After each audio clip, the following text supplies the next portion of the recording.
Hey y'all, it's Kadisha and I'm back with another video. Oh my goodness, I did not pass this test, so I want you to pass it, so that's why I'm making the video. I want to talk about offense, y'all, and how offense can allow us to react in certain situations, and you don't want to do that. You don't want to do that. So before responding, before responding, because that's what, of course, what we want to do. Before responding, make sure you stop and just think about it. Think about it.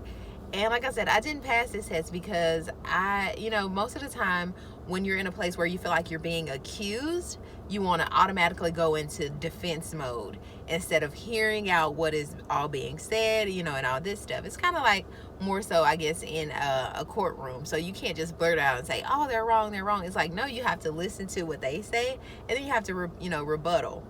And like I said, I had a hard time with this because I felt like I was being attacked.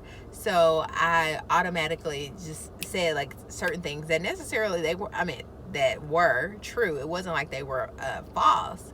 However, looking back on it, I realized I should have waited a little while and actually given myself and I guess the Holy Spirit a chance to actually download into what I needed to say. Because I allowed my flesh to take over.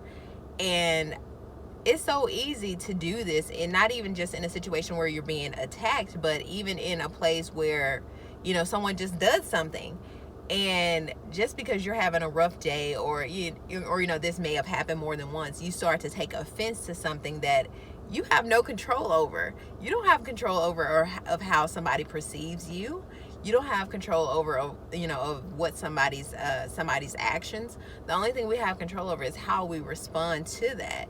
And so I want to tell you that walking in offense and being offended by whatever somebody does or someone says is only going to leave you hurting. It's not going to help you feel better. It's not going to allow you to get through the situation. It's just basically setting you up for a disaster.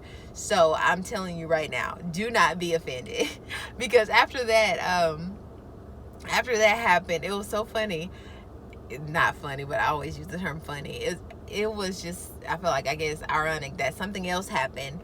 And I started to like, well, I'm offended. And I said it jokingly because, like I said, this was already after I had already perceived that I was offended by something. So I was like, I'm offended. And I started laughing. And then the situation where it happened with someone, they came back and they told me like why they did something. And I was like, oh, so if I would have really been offended, that would have, like I said, just would have been for nothing. Because majority of the time when someone does something, it's not even intentionally to you. It's because of something that has happened in their lives, and they're trying to cover their tails, or whatever the case may be. I don't know, I can't give specific examples for everybody, but I just want you to not be offended, because more than likely it's not even about you.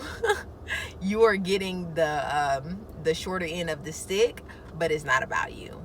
So yes, y'all, let's not be offended on today, and let's work on, I guess, not offending people. But of course, I always telling people the truth and doing it in love, so that we're all able to become better people. Yes, y'all, thank you so much for watching, and like I always say, remember to be the change that you want to see in someone else. Until next time, bye.